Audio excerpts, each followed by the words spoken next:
White Sox team can have a really decent season in a really bad division. That's what you guys have to remember. It's a really bad division. It is. That's what you just said is one of the most insanely idiotic things I have ever heard. At no point in your rambling, incoherent response were you even close to anything that could be considered a rational thought. You have your scab-eating OC holding you back, calling 2 of the same screenplays in a row during one game, and having you throw 2 passes, which I was corrected by, 1 pass in the 4th quarter of a game you were the best player in. Fight me! A bullshit? A bullshit? A bullshit. Bullshit. a good organization would do. But this is the Bears, not a good organization. So they're going to keep Ryan Poles. Why? We just feel our disappointment. That's all. Yeah, nothing wrong with Difference that. between the Bears and the Bears. Yeah, we do it. We do it when it's still warm outside.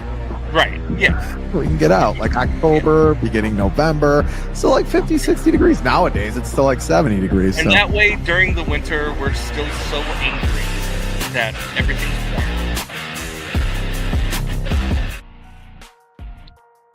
And welcome to Combs and Fitz, a Windy City Sports Talk. It's your boy, Brandon Combs, along with my guy, Ryan Fitzgibbons. Fitzy. Baseball, Ray. Baseball. Baseball. I wasn't that excited because it was like 20 below here, but then Colson Montgomery made me feel a little bit better with a home run to deep center yesterday, baby.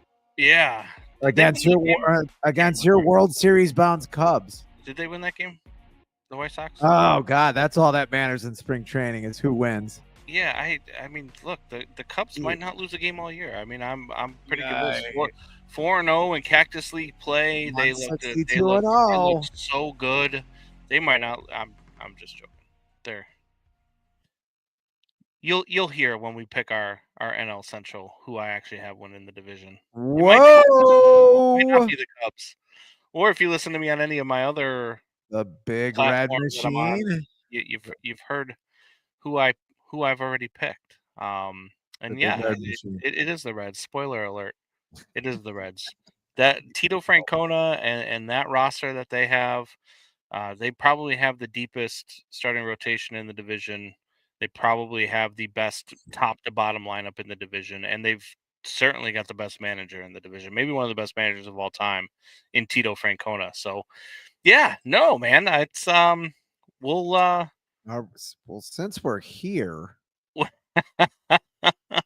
should the Cubs have gotten another starter? Is that what you're saying? Yeah, I mean, look, Nick Pivetta was out there. You're talking about what was the guy? Yusei Kikuchi was out there. I mean, there were a lot of guys out there that you could have got. I mean, Max Scherzer was out there. Would have been a nice. I mean, if you go into a season where Max Scherzer is your 5 starter, you got a pretty good rotation. Even though he's getting older, but I would have liked to see him a couple of times. Guys. Yeah, I would have liked to see 1 or 2 more arms that can go and just be strikeout guys, in that rotation, especially a rotation like the Cubs that gets injured a lot. There's a lot of those, when you're talking about Justin Steele, you're talking about Jamison Tyon, and not only that, but then you don't know what you're going to get second year out of Shota Imanaga. You don't know what you're going to get out of that. So I would have just liked to see them protect themselves. I do like what the Cubs did in the bullpen. I think that they do have a really good bullpen. They might have the best bullpen in the division, which you couldn't have said last year. No. But this lineup too, I mean, the lineup's good, but I still feel like you're one big bat away in this lineup, just like you were last year. And you went and got that big bat in Tucker, but then you traded one of your other big bats in Cody Bellinger.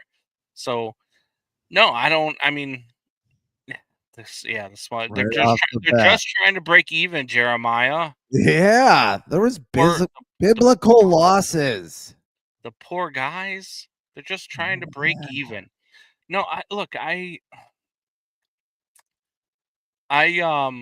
Um, I know Pacoda has them projected to win the division. I know Vegas has the Cubs projected to win the division. As a matter of fact, Vegas 90 has games. Brewers as a second best odds to win the Central. I don't see that whatsoever. And the Reds with the third best odds at plus 500 they are right now. You get them at 5-1 odds for the Reds to win the division. I think is great money right now. So if you can go Ooh. and get that now, go and get that now because it's only gonna go down when the Reds are leading this division come July. Ooh, Pacoda's got the Reds at 74 games. There's no 74 way. wins, maybe Bet 75. that, hammer that over. Put your mortgage, Yeah. put your house on that over. Yeah, I would take the over there. I mean, The what Reds are the Reds are going to win maybe 90 games this year. I would I would bet just about anything on it. And this isn't the same as the White Sox take of last year, them winning a bad division. There's oh tough boy. competition in this division. I understand that, but I just telling you, one thing the White Sox didn't have last year, Terry Francona, and that's a big Yeah, difference no, for the Reds. no, no. So, White Sox didn't um, have that. yeah. So no, I look. We're going to talk some baseball today. We're going to talk some football today. We're going to talk Four Nations, the Four Nations tournament a little bit. We'll talk about that. U.S. going down to Canada, losing on a shot where they left the best player in the world open in the slot. So, yeah, absolutely. Um, Jeremiah says, I see Combs making clips for the start of the show when the Reds win 68 games next year. They won 77 last year, so they're gonna win less games. Yeah, I just don't see it. I don't see that happening. But Yeah. There's a lot of things that I question that have come out, when it comes to not only just Pacoda, but even Vegas's odds. That I question a little bit. But look, I mean, Vegas always knows better than anybody what's going to happen. Pacoda, not so much. Pacoda's pretty bad. Pacoda's projections are usually pretty bad. When you compare Pacoda's projections at the beginning of the season and then look at them yeah, again at the end of the season, they're usually pretty rough. I mean, it's just really a computer. I guess they do bring the human.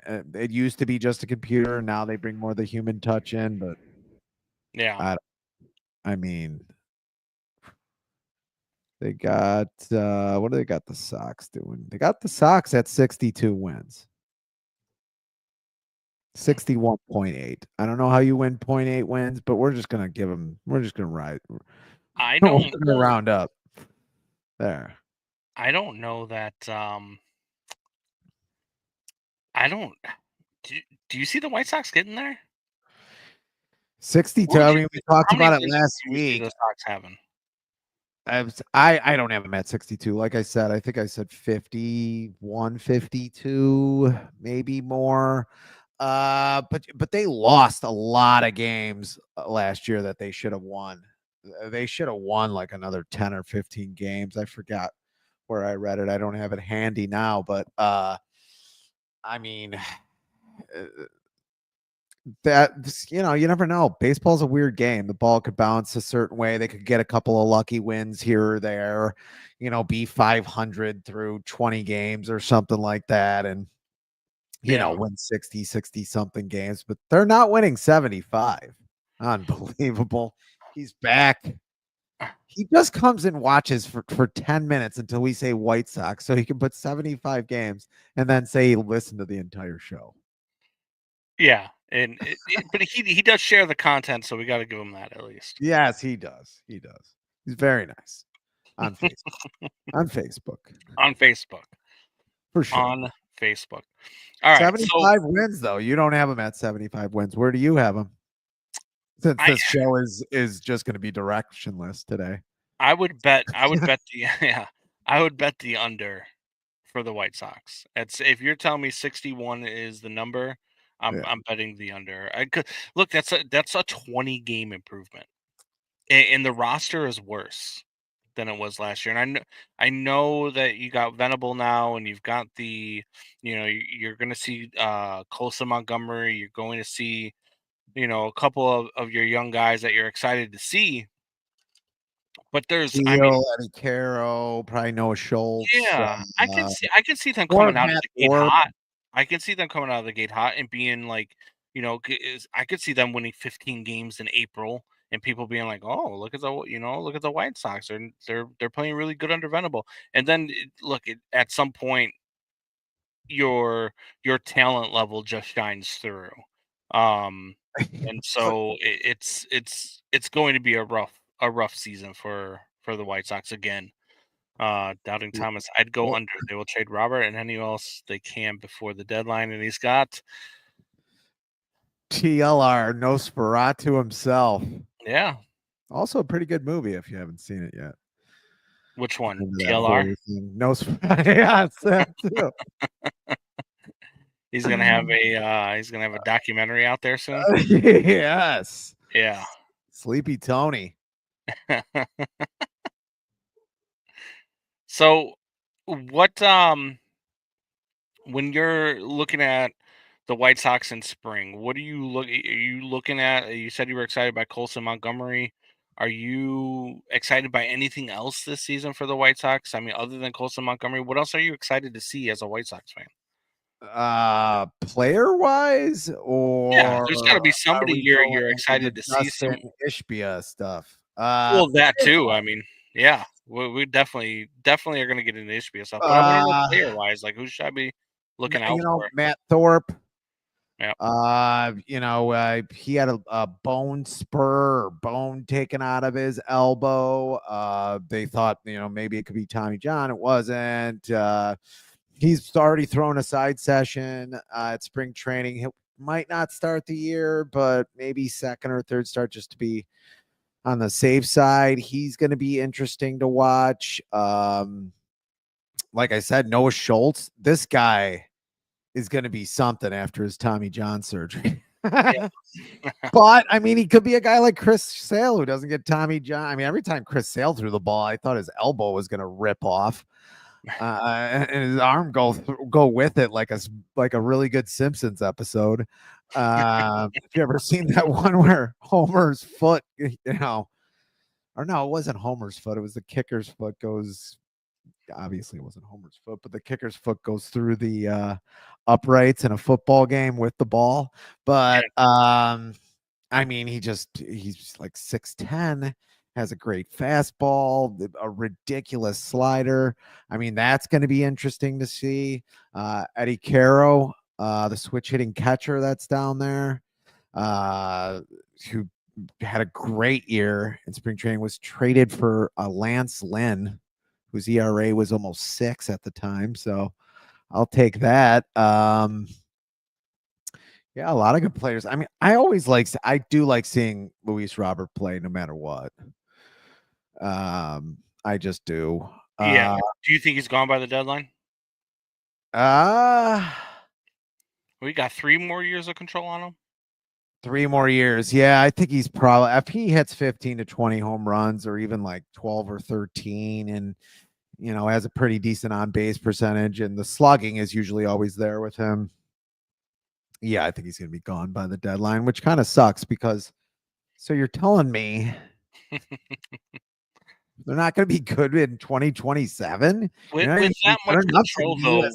you got to be getting a haul back, right? Like you got to be getting They weren't quite a getting a bit. lot back because of his injury history in the offseason. I mean, they weren't going to trade him 2 years ago when he was in the All-Star game and, Yeah, but if he's got 15 to 20 home runs at 3,800. the break and he stays healthy through the break, I mean, you Yeah, got to then you're going to if get you're going to something. trade, you're going to get something in return. I mean, You would think you're going to get something for a guy who's going to basically I mean, he's won a gold glove in center field before, could win a gold glove pretty much any year. yeah, Still young, 25. Maybe going on 26. I mean, get Luis Robert for PCA and Seiya Suzuki. what are we going to do with those guys? Would you? I don't care. If the Cubs have Luis Robert in center field, I don't care what you do. Buy their jerseys. Buy their Yeah, jerseys. Is that what I'm PCA gonna is do with them? PCA is good. PCA is a nice piece. He's developed well. He had a rough start to his career last year, but the second half of the season he really turned it on. He really figured it out, and I mean he's a dude, man. He's going to be an on base guy. He's going to be a guy who steals 60 to 70 bases a season. Which happens first? Sox win 70 games or Bears build a state? Ooh. Sox win 70 games. John So says it would have to happen within like the next 4 years, you're telling me? Sox win 70 games. Yeah, if you're telling, well, which happens first? The Sox win 70 games or the Bears actually reach a deal to actually start building the stadium? Wow, though you would think they would have to in the next year. I mean, John's still saying that they're going to shock us. I mean, No, we haven't done I well hope with you're right. predictions, Johnny. I hope you're right. I said this last year, Johnny, and I mean, I ain't falling on that sword again. Ain't falling on that sword again. I tried getting White Sox fans hyped last year. It lasted for about 3 days. And, Ooh, and then Pedro it was Grifol. straight downhill. Yeah, at least you'll have a new coaching staff, a new management. I mean, Grifol was just weird. Hey, Johnny, why are you watching Rise Show while you're on vacation? Can he watch the show, Meg? Why are you doing this? Why? Because he wants to be entertained while he's on vacation, Yeah. Meg. Jesus. I know you only watch the show because you want to see me, but I mean, Johnny wants to be entertained. Unbelievable. You're a sicko, dude. What?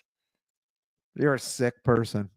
You're just I'm mad gonna because your stab sister you in the likes me. throat.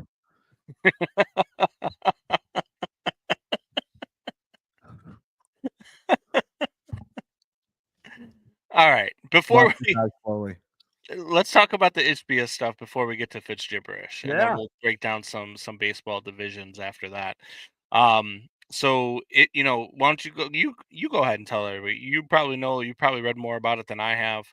I just know the gist of what's going on. Yeah, I mean that this came out of right field, for sure. Pun intended. Justin Ishbia went to Michigan State, I guess.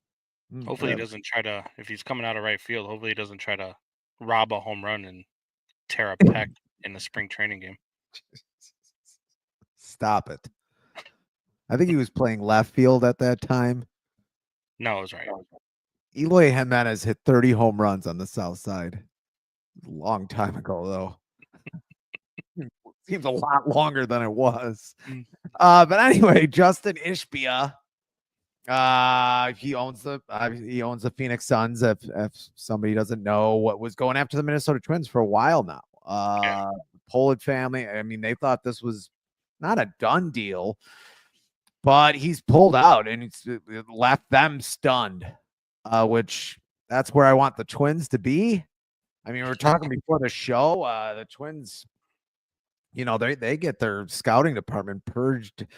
Seems like every 4 or 5 years, and then just have a new scouting department in there that's finding great talent in the third, fourth, fifth round of drafts and internationally out of nowhere. I can name 100 guys that have gone through the Twins. I mean, Jesus, Ortiz even. Now they found him internationally in the Dominican, but still, I mean, those are some of the guys that they found. He's starting to buy stocks. See, the Sox work a little different in a little different way. Jerry Reinsdorf doesn't own the team. He owns like 21% of the team, or maybe it's 19% now. And it sort of works like a stock.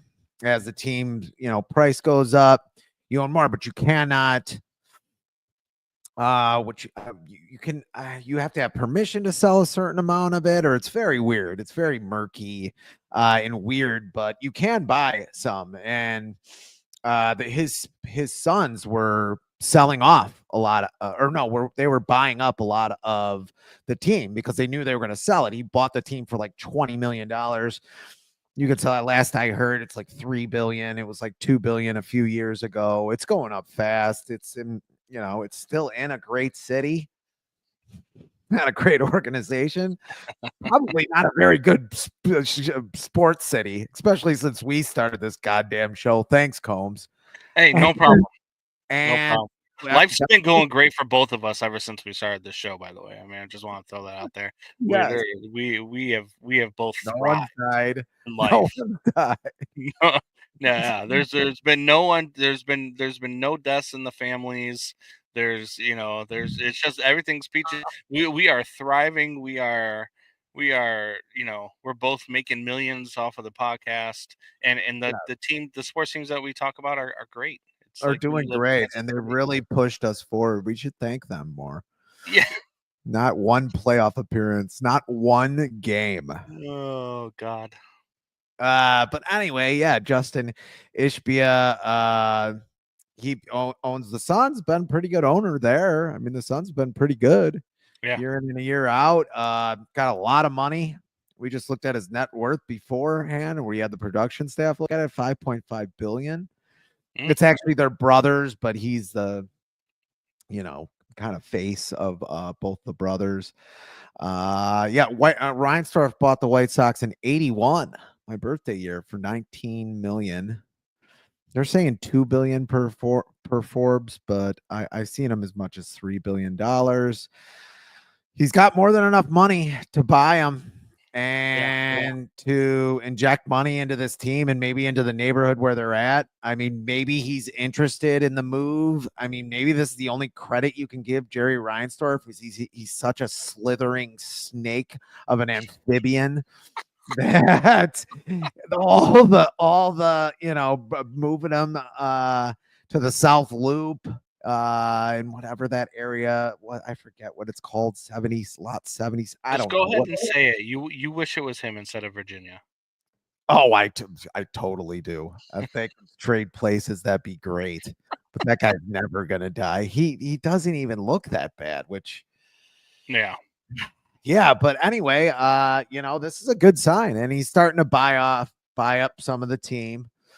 And they're saying he wants to move on the team. Now, there's been mixed reports of whether Jerry wants to sell the team or not, but he's 89 years old. Like, why would you keep the team? I mean, even more than the McCaskies, because nothing really financially is going wrong with the Bears. I mean, they need a stadium, but Yeah. everybody watches them. They're the darling of Chicago. I mean, no matter who won a championship, if the Bears won right afterwards, no one would freaking remember it afterwards. No one at all. I mean, Jim McMahon, I went to a sports night for one of the local parishes on the South Side last night. Jim McMahon was there. And he was greeted like he was, the Prince of Chicago. He hasn't played a snap since 1988 as a Yeah. Chicago Bear. He had some pretty good. I didn't know Andy Reid was his tackle in college at BYU, but anyway, I digress as I usually do. But it's really interesting. If this guy buys the team, I don't think he moves him. I mean, if he does move him, he moves him to the South Loop. I don't think that happens. He just doesn't seem like that from what I've read. He just doesn't seem like that kind of guy. It doesn't seem like it would go that way. He'd probably move him to the South Loop eventually, but Or Nashville. this could almost be good. I don't know. The mayor of Nashville doesn't really want a team. I mean, they'd have to build a stadium. I don't think they want to do any of that, but possibly. I mean, it's Mexico. always possible with this team. You're always rooting for the White Sox to win, so they'd actually make money and stay in town. I mean, I hate to say that. Yeah. And No, no one wants to hear it anymore, but it's still the fucking truth. I'm with you. Like the White Sox, I want them to be good. I definitely want Reinsdorf to sell. I think that it's long overdue. I wish he would sell the Bulls while he's at it too, but I don't think we'll ever get that. I think his kids will take that over and keep the Yeah. Bulls. But I do think though the White Sox are probably, I would say probably by the end of the season, you're going to have a new owner of the Chicago White Sox. And I don't know whether or not he's going to move him. I don't know if it's going to be South Loop. I don't know if you're going to try to do something around the ballpark. I know that the city just approved a $7 billion proposal for the Bulls and Blackhawks to build around the United Center, and to do that. So I don't know. And when you look around the United Center, I don't know what they're going to do. Because there's just there's a lot of people's houses around the United Center. There's a lot of you don't have. I don't know how they're going to build around it, but supposedly they're going to build around it. I mean, they've got 19 parking lots um, for the stadium, so maybe they'll just utilize a couple of those and do something there. But yeah, $7 billion proposal for the city of Chicago gets approved for them to build around. So I don't know, if you could do the same thing around Comiskey or the rate or whatever they're calling that stadium now. I will always call it Comiskey. Sox Park or Yeah, Comiskey. In my mind. yeah. So I don't know if they do that. I don't know if you try to build a new stadium. I don't know if you find out that the Bears are moving to Arlington Heights, if maybe you want to do a two ballpark Arlington Heights type deal. Um, I mean, who knows? That'd Uh, be interesting. But yeah, in the north suburbs, then, so that'd be a little weird. yeah, Northwest, but yeah, it's you do what you got to do. I mean, I know they're Southside's team, but I mean, there's just nowhere They to can move to build. Mount Greenwood. They got room Where there. They got room in Mount Greenwood. did you like the idea of where they were going to move it into the South? I'd be fine if they moved it to Mount Greenwood. I wouldn't have to go far to go. I love the South Loop idea. I've wanted that for, me and my brothers used to talk about it all the time. I love that idea. And All the actually face the electricity stadium is towards already there downtown this time. with the railroad there. I just think the corporate dollars. I think that's one reason why he's interested in it. I mean, I Yeah, think that's why I said right. Reinsdorf is such a slime ball with this South Loop thing. He was just creating interest because he wants to sell the team. I mean, in yeah, the end, if he sells the team in the next year, we're all going to look back and be like, "Oh, that's why he did it." Because yeah. what? The South Loop would be a great idea too. I mean, I work in the South Loop now. There's a lot of businesses that are right there in the South Loop, obviously, with all of the sky rises and everything that they have over there. You put something in the South Loop that people can walk to right after work. I mean, it's a no brainer. Oh Um, yeah, and so I don't, John, your Mount Greenwood brother, is God Mount Greenwood country. is God's country. Um, I think he's a no, no then on the Sox moving to there, but I'm okay. No, I'm okay with this. I think it would be great, and like I said, I mean, you can actually face the stadium towards the buildings, and you could see the downtown when it's lit up at night. I think it would be the most beautiful backdrop in all of baseball. I think it would overtake Pittsburgh if you did that. Um, and Jeremiah said he doesn't pull out of the bid with the Twins if he's not going to buy the Sox, and I I agree. it's Yeah, I kind of agree with weird. you. That's kind of like trading for Kyle Tucker and then signing him to a big. Oh, the Cubs never did that, but anyway, I hope they move to Mokina. What the? Just stop putting up his comments. He's gonna have him in Champaign Urbana soon. Yeah. How far south do we have to go? Whatever they do, whatever owner they get, wherever the new owner moves them, I just hope he's an owner that wants to win and wants to put a good product on the field, because that's something that this city desperately needs. It's something that this city doesn't have beyond maybe the Blackhawks. Um, you don't have that will to win as an owner here, for simple reasons. I mean, Reinsdorf probably starting to feel it now more than ever because of the state of the stadium and the fans actually showing up to the stadium to watch the product is probably it's diminished.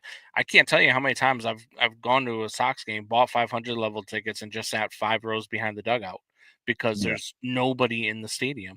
I joked around with a buddy of mine the other day Turn from at 2021. the media school. He was like, "Oh, you think we could get the media school to get us press passes for the White Sox?" I said, "You don't need press passes. Just go buy a $1 ticket, sit behind the dugout when a player walks by, just have a conversation with them because there's nobody else in the stadium. They're going. You could have your press conference right there. There's no." There's nothing there, and it's sad, man. It's sad to watch. It's sad to see Especially because that 2021 wasn't that long ago. yeah, man, and the White Sox fan Yeah, base is a they were great pretty fan good. base, man. I used to go to White Sox games all the time when I was younger. Old Comiskey Park, and we, back back in my day. No, I used to go. Carlton Fisk was still playing, and you sit in the bleachers at Old Comiskey Park, and they hit. I mean, it was just electric, and the White Sox fan base is a really good fan base, and they just deserve so much more. and they're just not getting it. And it's bad. It's sad to see, and hopefully it changes with a new owner. Are you ready to get into Fitz gibberish? Already? Do you not want to do Fitz gibberish? Would you say that? You shut your whore mouth. The music will play. I forgot how to play it. It's gibberish. Been a couple weeks. It's a diatribe. It's conspiracies. This is how all Fitz gibberishes should be played, with music so loud that you can't hear Fitz. And it's an island in the middle of unapologetic and sometimes inaccurate sports talk. Although I think we did okay today. Well, I did okay. I don't know about you, Coach. Yeah, I mean, you just blew out a couple people's speakers if they're listening to this in the Stop podcast it. form in their car. Shut your whore mouth. I think YouTube's going to throttle us down a little bit for that. But anyway, throttle down our algorithm. Ah, yes. As we already said, baseball spring training has begun.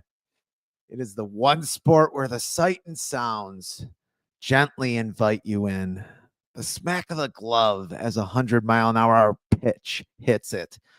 The churn of the gravel under spiked cleats. The firecracker pop of the bat. And the thunderous explosion of a 38 Special Smith & Wesson Model 11 heavy-duty firearm going off at a White Sox game as it tumbles out of the fat punishment right now. What are we doing? Are we doing the gummy punishment right now, or you do a Fitz gibberish while eating a gummy? Stop it! As it tumbles out of the fat rolls of a female fan. You can almost meditate on these sounds. But yes, with baseball back, it had me wondering, as I was walking my dog Missy, waiting for her to take a dump the other day, what is over the next ridge? What wave will crest and show us a new dawn in the ping pong battle for baseball data dominance? What? And of course, when will the Dodgers finally have an injury bug that sends their season into a tailspin? Yes, when I get wispy like this, my firm friend Combs, and all you pod people out there, my gaze even pierces the horizon to space, the final frontier. But of course, that is not Star Trek's fans. That is not the final frontier, but rather baseball data. What new tricks do the baseball nerds and incels have in store that will unleash a new frontier of baseball that changes the game once again? Lord knows we need it. Baseball is getting as stagnant as some of those said nerds' love lives and testicles. We need something for them to chew on before they start Googling improvised explosive devices. We had Moneyball with the idea that if you had more guys get on base, you could score more runs. We had wins above replacement players that considered all the offensive and defensive stats of a player to distill down just one number to tell you the value of said player. We had average launch angle that peered inside the possible slugging percentage of a player. Last but certainly not least, we have a pitcher spin rate on breaking pitches. Yes, the data freaks can not only track a pitcher's spin rate, but manipulate it and turn a guy bagging groceries into the next top reliever. That, among with a few other factors, has caused batting average to plunge and certainly infected the popularity of the game. Less offense almost definitely means less viewers. As my crystal ball clears and shows the next frontier of baseball, I see my prediction is right around the corner. With AI, sports science, and Tommy John surgeries on the rise, it's hard not to think someone is finding a way to look into the future just far enough to prevent injury almost completely or avoid players who are going to be prone to injury, like Eloy Jimenez. Hell, maybe the Dodgers have it already. Damn the Dodgers. And that's Fitz gibberish. Combs. Damn the Dodgers. They have everything. What's on the horizon, sir? What's in your crystal ball? What's the next edge in baseball? We haven't had one in a while.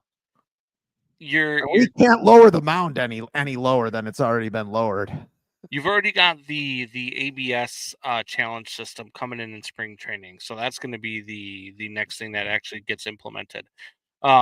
I would not be surprised, to be honest with you, after this collective bargaining agreement is up. I mean, I think the biggest change, we've talked about this before, is going to be the structure of contracts, and I think that that's going to change in a way where you're going to see more players, I guess, on edge, but you're also going to see more players with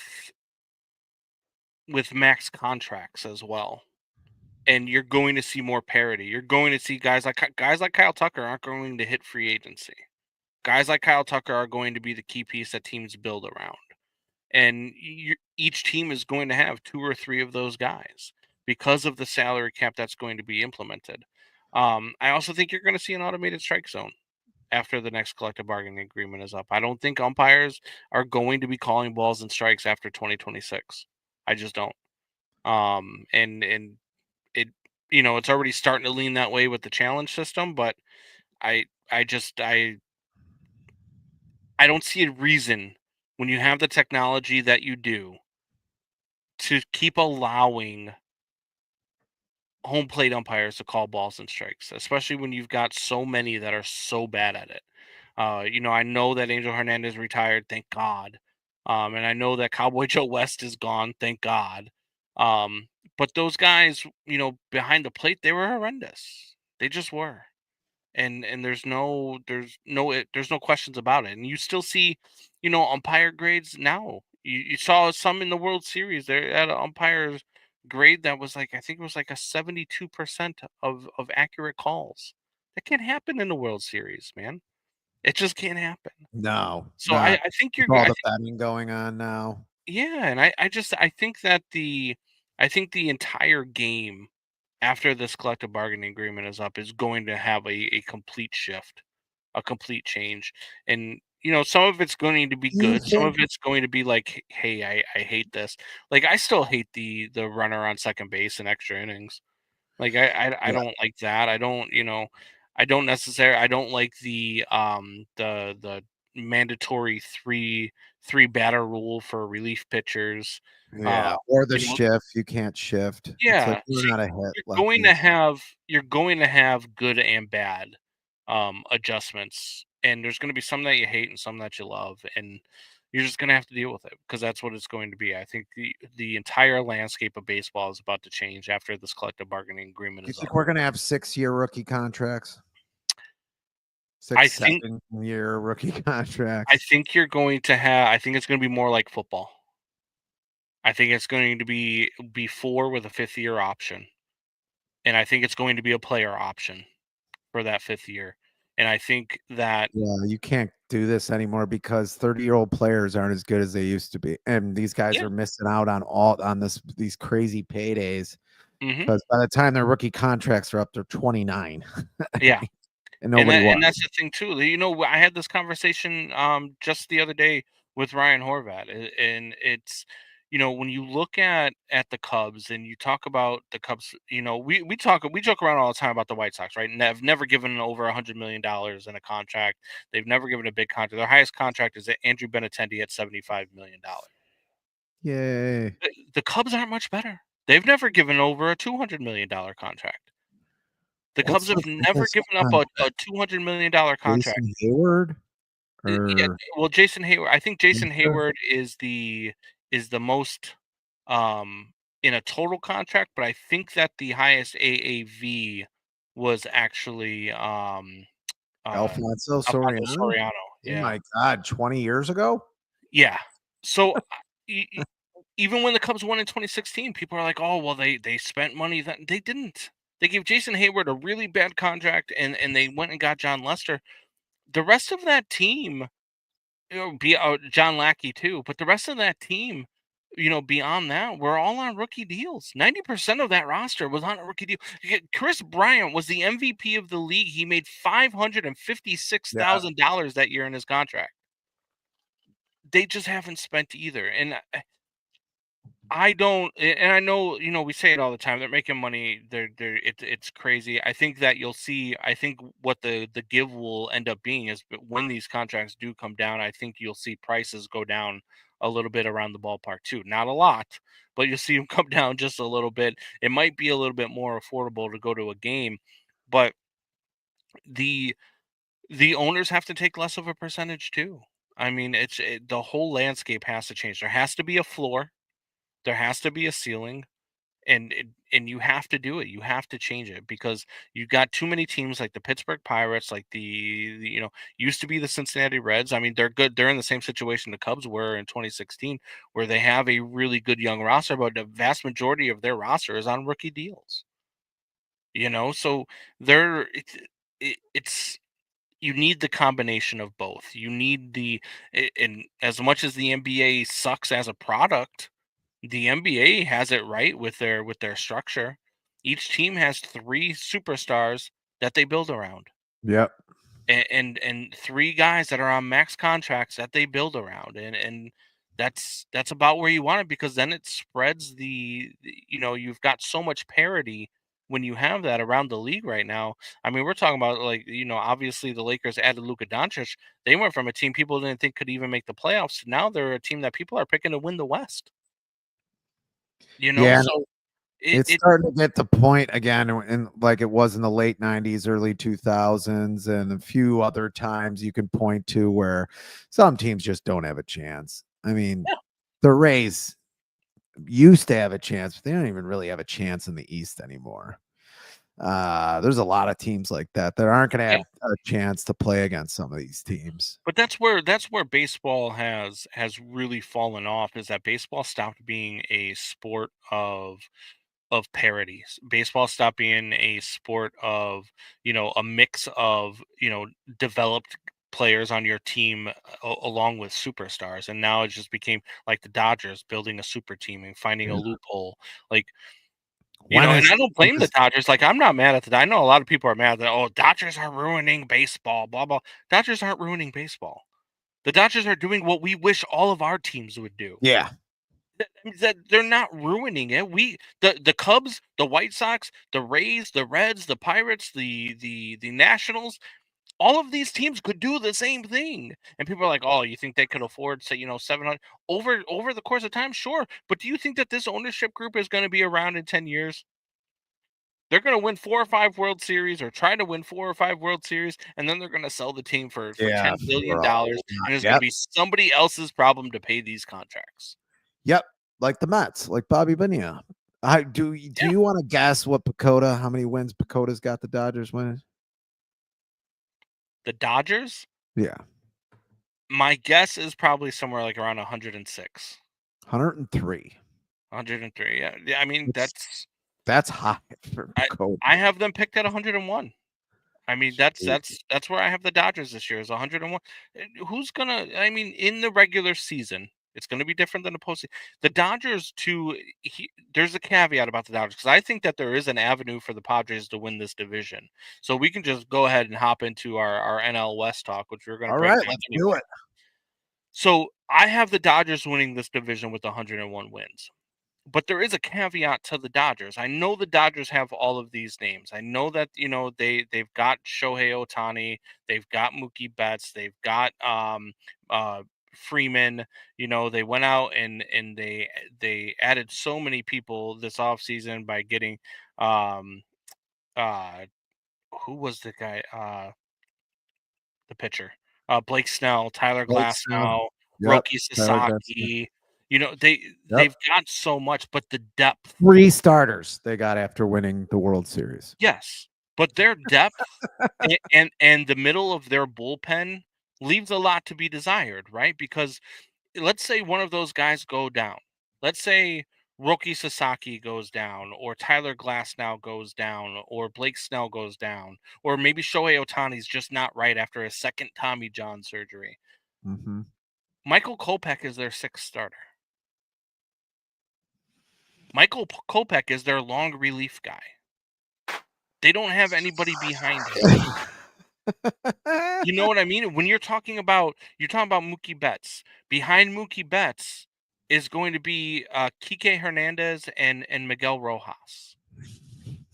Not exactly world beaters, right? So if the Dodgers get hit with the injury bug, and if the Dodgers That's can't what I was stay, saying. if the You Dodgers listened. You listened to Fitz gibberish. if the Dodgers can't stay healthy, there's an avenue for the Padres, who are still a really good team, that people are just counting out because the Dodgers have signed all of these nice names, and yeah, their top to bottom lineup, not a hole in the lineup. Their rotation, not a hole in the rotation. Maybe you count Sasaki as a hole because you don't know what he's going to be yet coming from Japan, but there's not a hole in the rotation.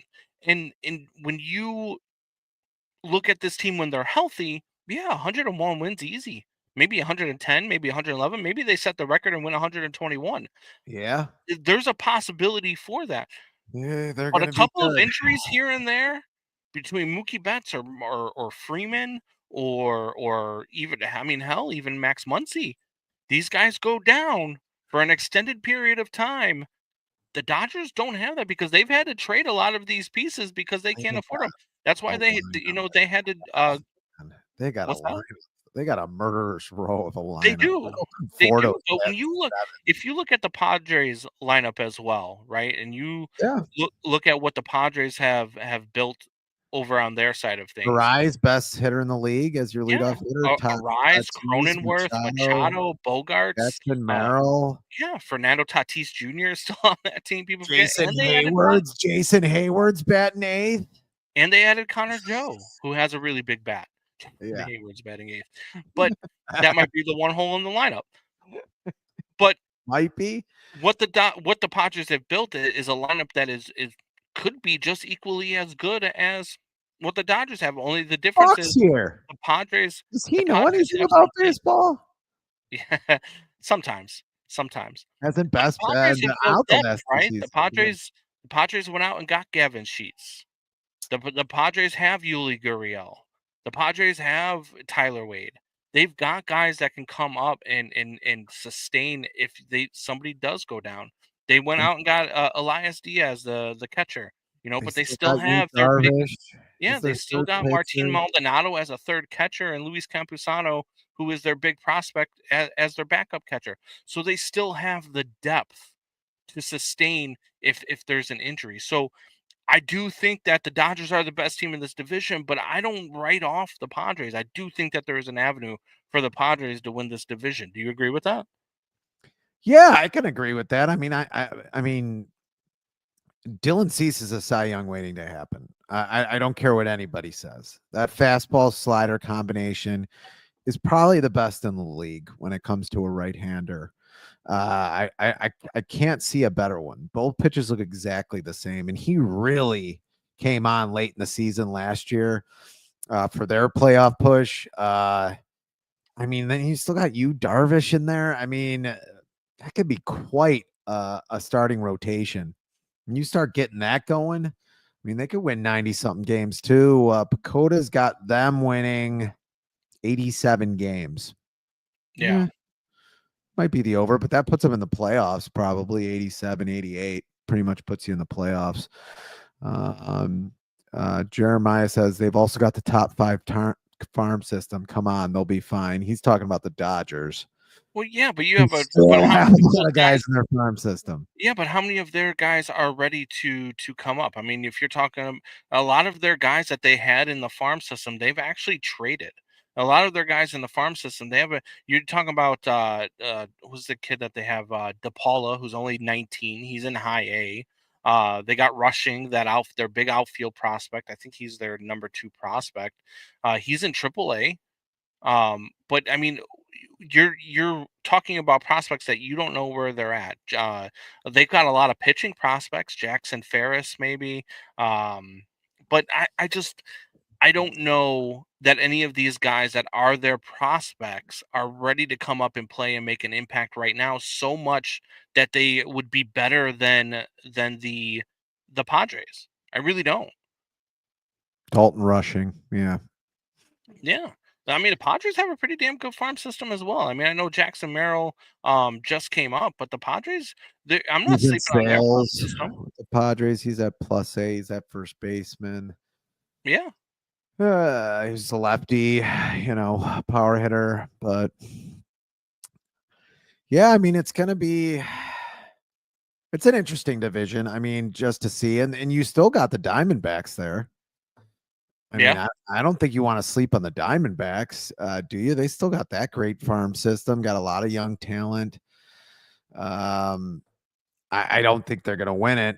I think the two teams are definitely the Padres, but I mean, Arizona was pretty good just a couple years ago, just 15 months ago, 15, 16 months ago. Yeah. Um, they still got, Corbin Carroll. I don't know. I don't think they have the lineup. Corbin Burns, though, is there supposed to be their ace to start the season? I don't know. I don't know why I put the Diamondbacks in there, but you never know. Yeah, I mean, they lost Christian Walker. Um, they lost a lot of their pop. You don't know what you're getting out of the Corbin Carroll. You don't know exactly what you're going to get out of him. Are you sleeping on the Giants? Isn't this an odd year? They're coming. The It was Giants a decade used ago. to win a lot in the odd years, but they don't do that anymore. It It was hasn't been a thing since like living 2015. in the past. Huh? He's living in the past. John Oh, says, "How are the Phillies not in this conversation? We're doing the you're West." doing the West. The Phillies aren't in this conversation because the West. I actually think the Phillies are the best team in baseball. I'll give you a little bit of a preview. I think the Phillies are the best team in baseball. But I Doubting mean, Thomas you says Combs picked the White Sox to win the division last year. It's official. The Dodgers are winning 120 games. look at the Giants depth chart. You got Logan Webb, Justin Verlander, Robbie Ray, Jordan Hicks, and Kyle Harrison as their rotation. I mean, that doesn't really move the needle. Ryan Walker, the closer. I mean, I'm going to list you their starting lineup. You tell me the names that you know. Okay, tell me how many names you know off of this list. You ready? Here we go. Patrick Bailey, the catcher. Do you Yeah. know him? Yes. Are you Not lying? not personally. No, I'm not lying about But that you one. know of him. Okay. But yes, I know of him. Lamont Wade Jr. You made that up. No, but that's the starting first baseman. He's actually pretty good. He's got a decent bat. Tyler Fitzgerald, their second baseman. Do you know him? No. Okay. Matt Chapman. No, yes. Obviously, we know. Yes. Yes. Willie Adames. The guy that Cubs should have got last year. Yes. Helio Ramos. Yes. Jung Hoo Lee. Is this No, I didn't make that Jackie up. Chan? Is this a No. Jackie Chan No. movie? No. Mike Yastrzemski. Yeah, Carl Yastrzemski's son. Yep. Or And grandson. Gerard Encarnacion. Good player. No. No. You couldn't That's what I'm even saying. Like say his name. the Giants just aren't going to compete in this division this year. It's going to be between the Dodgers and the Padres. That's just, I mean, that's where it's going to be at in the West. I know the Rockies are going to be they might challenge the White Sox for the record of most losses in a season from just last year. They they might be that unbelievably bad. I mean, and Chris Bryant's going to hate his life. Um with the contract that he took. But Yeah. I mean, look, Jacob Stallings at catcher, he's a decent piece for them. But I mean, their pitching staff is just dog water after Jermon Marquez. You got Austin Gomber, Doesn't Kyle he get Freeland, Brian traded? Feltner, and Antonio Senzatella. They have them winning less games than the Sox Yeah, that's what I'm saying. by a They're, lot. they are going to be unbelievably bad. It yeah. It had taken how long before from the White Sox? The White Sox broke the record last year, but what year was that record that they broke? Oh God, wasn't it the Mets? Yeah, but wasn't it like 19 Yeah, there was 20 another one that something? was like Or 19, yeah, like It was a long time, but team. you might see their record get snapped after just 1 year. That's how bad the Colorado Rockies are gonna be. And that'll say something about the top heavy league too. Yeah. If that does happen, that'll say something to your point Yeah. No, about how top absolutely. heavy this league is, which it's getting very top heavy. Braves are the best team, stop. The Braves have to stay healthy. So I understand people that think that the Braves are, one of the best teams in baseball. As a matter of fact, I mean, I think that they are the second best team in the NL East. But when you look at them top to bottom, I just think Philly's pitching staff is better. I think their lineup is comparable to Philly's. Um, but I think that their rotation, with Chris Sale, Strider, Are we and changing the plan? Or are we talking about the NL East now? no, I was just answering a I'm question just from a asking. listener. I'm I just know asking. Buck usually doesn't count as a listener, but he's listening and he's asking legit questions.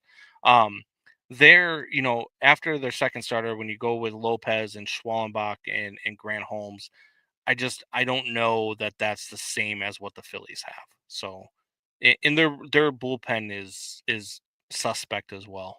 The Braves are, and then they gotta stay healthy. I mean, we don't know. You don't know when you're going to get Ronald Acuna Jr. back coming off of his injury. I don't know if he's going to be Yeah. ready for the start of the season. I think they were talking about May before Oof. he's ready. So they got bit, but they did get bit last year by the injury bug. So they could compete in that division. The Phillies are otherworldly. Um, I think they're better than the Dodgers, to be honest with you. I think they're deeper than the Dodgers. So Ooh. I have the Dodgers winning 101 games. I have the Padres winning 98 games. And then I go to um Diamondbacks? the Diamondbacks. I have them winning 81 games. So I mean, Good. there's a large disparity between second and third place for me. Um, and then after the Diamondbacks, I go to the Giants, who I have winning 74 games, and then I have the Colorado Rockies at 51 wins. Oh, Yeah, my goodness. yeah. And it could be worse than that. Like I said, I mean I could see a scenario where you don't see more than like 38, and that's rough. Wow. Yeah, that team is bad, man. That team is bad, and God forbid if you see Chris Bryant go down early because he's so injury prone. If Chris Bryant misses significant time, this lineup is so much worse. Does he get traded if he has a good first half? I'm I guessing, don't yeah. know who takes on that contract with still 5 years left of that contract. Who's taking that on? Not the Cubs. No, I mean, for a guy that's that injury, I mean, you're talking about the same guy like Luis Robert, right? At least Luis Robert's only going to have 2.5 years at the deadline. and With not Chris and just Bryant, not you're going to have four chasing and a them. half years of a guy who's been in the league now for 10 years and has injury after injury. So, yeah, I don't. John, Phillies Phillies versus the Yankees, and it's not even close. we're going to talk about that because I actually think it is close. All right, so AL West. Let's get into the AL. Or I'm sorry, what do you have for win totals for the teams? Where do you have them I mean, finishing? I'm pretty close to you. I think the Dodgers win this division, but I do think the Padres are going to be good. I don't think they win 98 games, though. I mean, I probably have them more at 91, 92 games, Okay. and then see what they can do in the playoffs. And yeah, unfortunately, I mean, Diamondbacks were a great story a year and a half ago, but yeah, I don't think they'll win 81 games, but I mean, there ain't many games left. I mean, they're playing each other a lot too, so there ain't many more games left in that division to win after that. But They do get to play the Rockies 15 times, so there's yeah, 50. maybe 85 games, and they challenge for that last wild card spot. Yeah, Colorado's just going to be terrible. I think I got them at 51. That'd be fine Yeah. with me. All right, so let's go to the AL West. The AL West is interesting, right? Because a team that not a lot of people are talking about is the A's. The A's had a sneakily good offseason, and I know that they're the A's, and I know they're having all the problem moving out of Oakland and all that stuff. But I mean, they did add Severino. They did add Urshela. They did add Urias, and they did go and extend Brent Rooker, who's one of the best young power hitters in the game. And they signed him to a long extension. So I do like what the A's have done. I mean, I don't think that they're going to compete for a division title. I don't think that they are going to compete for a wild card, but I think that they are a team that can be a spoiler type team, right? Like a 78 win type team that is playing somebody in September who is vying for a playoff spot, and the A's go out and sweep them. You know what I mean? So they can be one of those spoiler type teams. They are pretty good. They did have a good offseason. They are going to be playing I believe they're playing in a minor league stadium all year long in Sacramento. It's Yay. just an ugly situation Yeah. for them. I think the max capacity I think is something like I think it's somewhere around 6,500 is the max capacity, which, to be honest with you, might be more fans than they drew all of last year, minus the one game that the fans sold out to say goodbye. You know, I don't, I don't see this team being otherworldly, but the Astros are going to be really bad. We saw TJ's comment earlier. The Astros went from banging trash cans to being in the trash can. Yeah. I So mean, they're not going to be great, but they still have a good 4 or 5 in their lineup. I mean, they Jeremy did have Pena Christian is going to Walker be.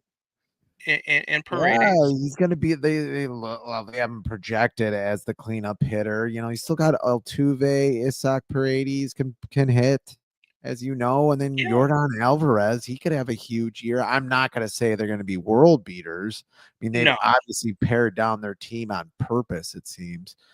But I Well, mean they also could not to score some mention runs. their rotation. I mean, Yeah. their rotation minus Framber Valdez. I Well, mean, that's to stop me, here's another one. Stop me if you've heard of these names: Hunter Brown, Spencer Arrighetti.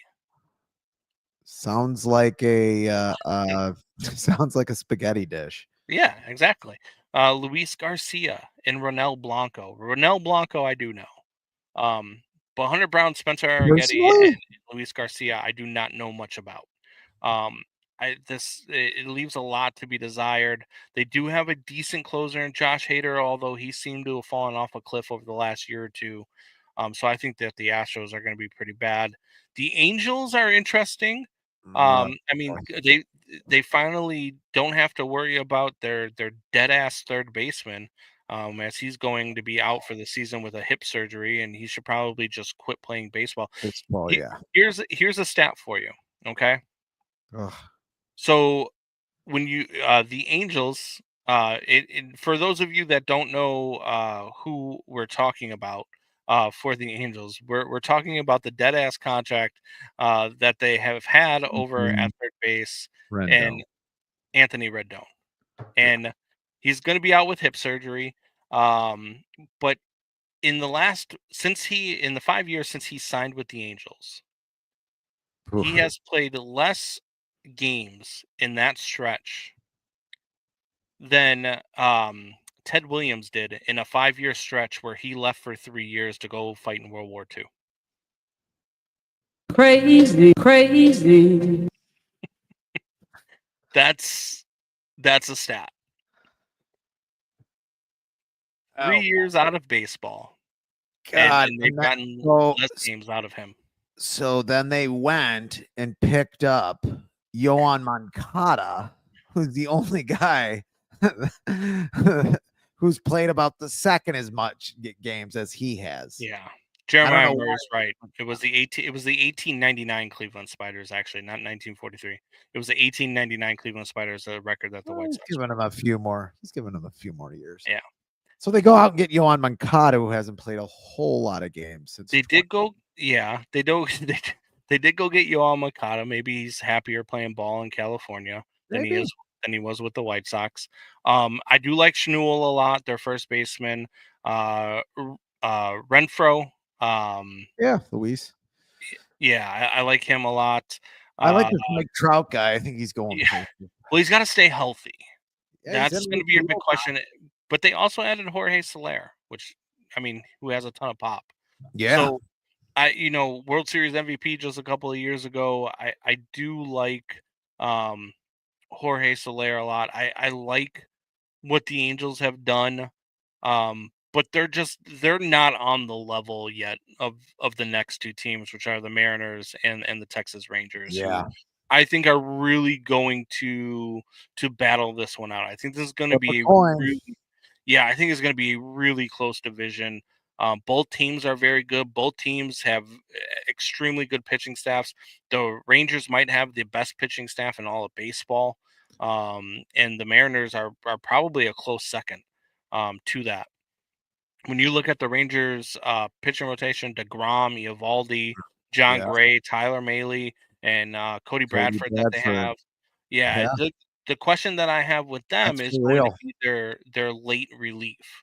With Chris Martin as their closer, I think that's where the edge kind of goes to Seattle. I like Seattle's bullpen. I like Andre, what's his name? Andre Munoz. Um, I like him a lot as a closer. I think he's going to be. I think he might be one of the best closers in baseball in the next, probably if not this year, then definitely next year. He's going to be one of the best closers in baseball. So I do like both of these teams' rotations. I do like both of their lineups. You get a full year out of Randy Arozarena backing up Julio Rodriguez and Mitch Garver, Yeah. uh, and Luke That was a Raley big and Cal pickup for Raleigh. them. Like this is this is going to be a really, really good team. Um, so for me, I don't know about you, but I'm actually going to take the Mariners to win this one. Oh I'm going to have boy. the Mariners winning 94 games. I'm going to have the Rangers winning 93 games. Um, and then I have the A's actually surprising everybody and going 82 and 80. And then the Angels and the Astros both with less than 70 wins. I got the Astros or the Angels at 69 wins, and I have the Astros at 66 wins. Ooh. 100 losses, almost 100 losses for the Astros. Oh, are you serious? No, Yeah. no, no. I Okay. got the Astros at like 81 win, 81 and 81, about Wow. 500 team. That's what I see from them. They just have too good of a lineup, man. They have too good of a lineup. There's a lot of Okay. proven hitters in there and a lot of on base percentage in there. Moneyball. You're gonna have to win every night 10-9 Well, they're probably for your they're gonna rotation be to get yeah, some runs. yeah. They're gonna be middle unless Framber Valdez is pitching, but you're right. You're right. But I think that wins you some games in this league, especially regular season games. Maybe a getaway day for some teams they'll win. But I actually I have Texas winning this at 91 wins.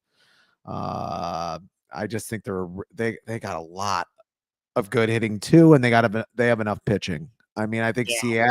Seattle gave up what the least amount of runs in the American League. I think maybe in baseball last year. But Seattle right behind them, maybe 87, 88 games. They win, and then you could take your pick there after that. But I think the Angels will be a little bit better than the A's. I haven't seen it from the A's, so until I do, uh, you know, maybe you've made a good case for me, but I don't think so. I think they're going to be. I think they're going to be in the cellar. Maybe win 65 games. So Okay. that's what we got. But it's going to Yeah. be an interesting division. I think no matter what. I mean that Texas Seattle thing. I don't think that's going to go away from game 1 through 162 or at least into the 150s. Yeah. No, absolutely. I'm with you. All right, so there you go. We're pretty much in agreement on both of these divisions for the most part. We have a little bit of discrepancy with the Astros, but for the most part, Seattle could win. I mean, yeah. Seattle could win that I mean, division. it's going to be close, right? Like you don't have it like No, yeah, 3 games, man. I mean, yeah, like I said, flip a coin. right, yeah. No, absolutely, I'm with you on that. Um, Before we get out of here, Four Nations tournament. The NHL did it right, man. They just did it Yeah, right. They were you know, so good. I think it created a buzz. 16.1 million viewers watched U.S. Canada on Thursday night, and it broke a record for ESPN of a weeknight game watched in any sport. That That's includes Monday Night Football. that's crazy. It's insane. Um, Yeah. Reminds me of the World Baseball Classic from a couple years ago. yeah, It really yeah. does. Well, Yeah. yeah, and I think it was good for the game of hockey. I think that you had a lot of people that normally weren't fans of hockey watching these games, and now you might really actually, um, you know, get gain some more fans from this just because it was so good. I mean, there was so much physicality in these games. There was a good goaltending, there was good scoring, there was everything. And look, I was heartbroken when the US lost. I mean, I had a lot of money on the US to win that night. But I was heartbroken because of the fashion and how hard they played. They were the better team in this tournament. And they lose that game because they leave Connor McDavid open in the slot. And look, I'm not going to blame Austin Matthews a whole lot, but you can't collapse on that puck in the corner. You can't leave McDavid wide open in the slot. You can't leave the lane like that. So I I was I was I was really happy with the Four Nations tournament and the way they run, and I'm gonna look forward to the Olympics. I hope that the NHL allows their players to go to the Olympics. I know there's some injury concern with it now. You look at the Bruins losing Charlie McAvoy. He got injured early in the tournament, and then he came up with an infection in that injury. He might be out for a while, maybe even the rest of the season. Um, but hockey, more than any other sport, has shown over the years that they don't worry about the injuries too much when it comes to this stuff. They play through a lot. Hockey players are a different breed, but I think that this was a really good thing for the NHL. I think that the NHL did a fantastic job, and I think that I look forward to the non-Olympic years of having this as your All-Star game. I really do. Here's the one thing that I would add to it, other than maybe two more teams, like adding Russia. I know they didn't do it because of all the political reasons, so they didn't want to have Russia in this tournament to take the spotlight off of that. Um, which is probably a good call. But I like to see two more teams in there, and not only that, I'd like to see them still do the skills competition. Yeah, that Fast, was kind of cool with the yeah. puck and everything. I love the Did you skills hear the competition, the hardest PKC shot, the thing? races, the relay races that they did. Like I actually liked the skills competition. They did it the right way. Same way baseball's home run derby is still fun to watch. You know what I mean? Like you still have a lot of fun watching it. It's a lot different than what the NBA has turned into with their All-Star weekend, which is just, I mean, it's just a joke, and it's sad to see because I used to love watching the slam dunk competition, and now nobody plays in it. You've got a G League player that's won the last 3 years in a row. Did you hear the PK? Yes, I yes. have it, I think. If So you want to hear some of it. I mean, if you want to, you could, but he went off on him a couple times. When asked about it. Two things: your teammates and the fans. And I'm sorry, it doesn't matter how much money you're making.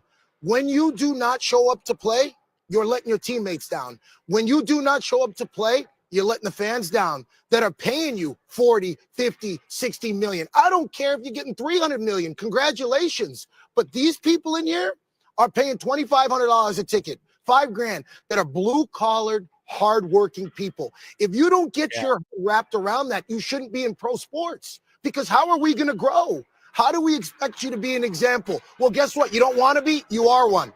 You're on the biggest stage. You just said it. They make the most money. You're an example. You got to show up. You got to take that on. I'm sick and tired of making athletes greats, all-time greats that aren't the best examples. Those are the people that we want our kids to follow, that we want athletes to follow. That helps us in our game. Stephen A., you want athletes to be educated on this and understand this. They got to understand the importance of showing up to the All-Star game and being on the court and playing banged up sometimes and playing injured maybe. Yeah. No, and I mean, it's true too, Yeah. because then you watch the And way that that's Fitz gibberish. Now that's Fitz gibberish. you watch the way that the kids are looking at these athletes too, right? Like I've been calling games for Chicago State basketball, women's and men's, and you see it a lot more in the men's game than in the women's. But we were watching a couple times yesterday, and I called it out a couple times when the refs are either calling a foul when there's no contact, or the players flopping when there's no contact. Yeah, we But said this about football. We've been saying yeah, this about football since the beginning of the show. right. And then you talk, you look at hockey and you look at the way these players are playing in an exhibition. These games don't count, and these guys, I mean, you're dropping the gloves 3 times in the first 9 seconds of a game. Hey, I love it, and I love the fact that my kids are in it. My son Ryan, congratulations, Ryan, shout out to him and his team, All the Black right, Bears up there in Vermont. They, actually just won their tournament this weekend, let's and they are go! headed to the state championship next Friday. So Holy cow! If they win the yeah. championship, this is Combs.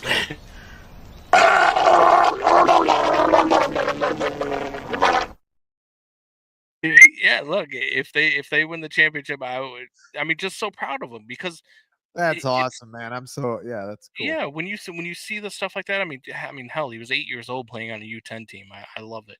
Kids playing his ass off, and but they go out and they win, and now they're headed to the state championship. But it's about seeing these kids. Like my son's wearing number 8 because of Alex Ovechkin. You know what I mean? Like they've got guys, and he doesn't even live anywhere near DC. Like, why is Alex Ovechkin his favorite player? Why? Because he watches hockey and he loves the sport. Yeah. And it's Well, about Ovechkin's growing your Russian, isn't brand. he? Isn't What's that? Rush? Isn't Ovechkin Russian? He is Russian. Hmm, I think he's Czech, actually. I think he plays okay, for Czechoslovakia when they go to the. sort of a made up Yeah, country. he is. He's Czech. Okay. Yeah. So yeah, it's just a Interesting. matter of seeing that, and I would love to see. I mean, you've got to have Czech and you've got to have Russia in the next tournament because I mean that would just be so much fun to watch. By the way, talk about Alex Ovechkin. He had a hat trick today. He is now 13 goals away from passing Wayne Gretzky as the Oh, all-time scorer in the NHL. God, would you have even guessed that was possible 10 No, digits? No. no. It was one of the most What a unbreakable great records, I player. thought. Eh, What give me your top unbreakable record. What are your top 3 unbreakable records Well, of I agree with you. Cy Young's what 541 wins. That'll never be broken. It's 511 impossible in wins and baseball. And it's and 746 complete games. and it's 746 complete it's games. complete games is insane, and it's for the same reason that well, partially the same reason that we're talking right now. I mean, this is the country that created the mega sport, Yeah. and we're coddling some of these guys a little, I think, a little bit too much, and we've talked about this again and again. That's why the NBA is turning into to what it is.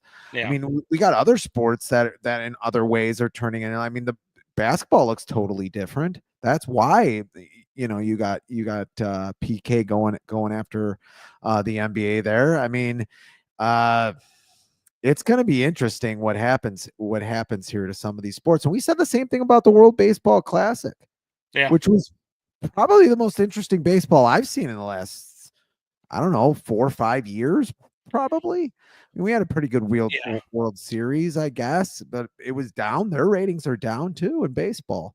Well, NBA's the ratings ratings are are gonna down. get probably a little bit worse now that they're losing that deal with ESPN. What actually, it's more of an ESPN thing than it is a baseball thing. I can't, as much as I love blaming Rob Manfred, it they ESPN doesn't want to pay the $550 million for the rights to the thing. They think it's absurd and ridiculous, but they're paying $2 billion for the rights to NBA broadcasts. So it's it you give and you get, and I think that played a lot into it. But I also think that streaming is a way that things are going. But here's the thing with baseball, and they've got to get smart, and I don't know if they ever will, but you got to take out the blackout now, right now, after losing the deal with ESPN. Eliminating blackout restrictions would be the smartest thing that baseball could do. And I know YouTube's probably going to get involved. You're probably going to see Netflix get involved. You're probably going to see all sorts of networks trying to get this, Amazon. get baseball. You're going to see all of this. Yeah, I mean, you Baseball's already have already an on Apple. Apple. Yeah, Yeah. you have You an can Apple see. TV broadcast every Friday. Yep. So you're going to see a lot of streaming um, services get involved, but you've got to end the blackout restriction in order to do that. Like, I don't want the Cubs to be on where Netflix or the White Sox to be on Netflix, and I can't turn on the game because it's in Chicago. Like, that can't be a thing. You've got to end the blackout restriction. Yeah, I totally agree. Especially you got Jeremiah. I feel sorry for Jeremiah in Central Indiana. Can't watch anything. Any Wayne John Fitzgibbons. We were just talking about Wayne Gretzky's record getting broken, and it's probably going to happen this year. His all-time goal scored is going to get broken by Alex Ovechkin this year. He is 13 away. He just had a hat trick today to go from 16 to 13 away from breaking the record. He's going to break the record this year. You don't listen. Yeah, it's like he has us on mute and just starts commenting stuff. He's penis cancer in human form. He reads other people's comments to try to get what we're talking about, and then he just comments something. Any Wayne Gretzky record, period, except one's about to get broken. Just kind of unreal to me, but yeah, no, I never thought it would happen. I really didn't. But dude, Ovechkin's he's one of those guys that's just on a different planet. And kept playing longevity too. I mean, Jeremiah does say Gretzky's points record, which would be goals and assists. Which is ridiculous. I don't know if that'll ever be beat. I mean, that's going to be tough. I forget what it was, what the actual number is. Hold on, let me look. This is great podcasting right here. All-time points record is 894 goals and 1,963 assists for 2,857 points. So where is Ovechkin? How many career points does Ovechkin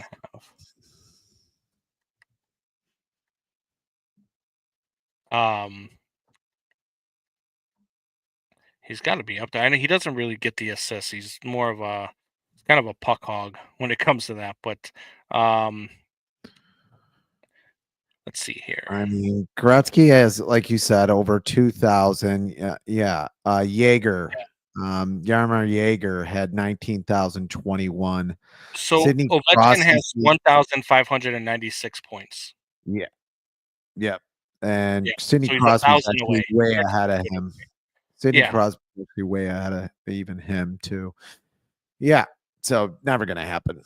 Yeah, I think that's just like the Cy Young. I mean, like I said, Cy Young's 746 complete games. I mean, Major League Baseball had 22 complete games last year. For context, in the season of 19, I think it was 1988, I saw the number the other day, they had 628 complete games that year. Yeah. Baseball had 22 complete games last year. I wonder how many injuries they had. I wonder how many guys lost their career in 88. Not sure if they had. Back in 88, nobody was throwing 103 miles an hour. No, it wasn't. Yeah, they weren't throwing. And rate wasn't a thing. Like it wasn't. It just wasn't. They weren't putting the stress on arms like they are today. Yeah, like in small windows and small time windows. Yeah. No, it's. I mean, it's just what it is. I mean, that's the way the game has changed. So, you ready to get out of here? Let's do it. Let's do it. So, next week we will be to you same bat channel, maybe same bat time. I think we're gonna try to stick with 5 o'clock, right? Is that what we want 5 p.m. dinner time. Yeah, that way on Sundays during baseball season we can get most of the games in. The only games that we won't get in will probably be like the A's versus the Angels, which nobody will want to watch anyway. Watch that. So, except for me, because I'll probably have it on in the background while we're on the show. Oh, I'm sure. While I'm talking, you'll have something to watch. Especially during Fitz gibberish. I'll just mute my mic and turn the volume up on the TV. Because you are in space. The final frontier when I'm doing Fitz gibberish. Absolutely. So until next week, guys, we will see you guys 5 p.m. Central Standard Time next week. I know we got a lot of people that listen on the East Coast, so 6 p.m. Eastern, 5 p.m. Central Standard Time. We will see you guys next week. Till then, tell your friends, tell your neighbors, tell your enemies.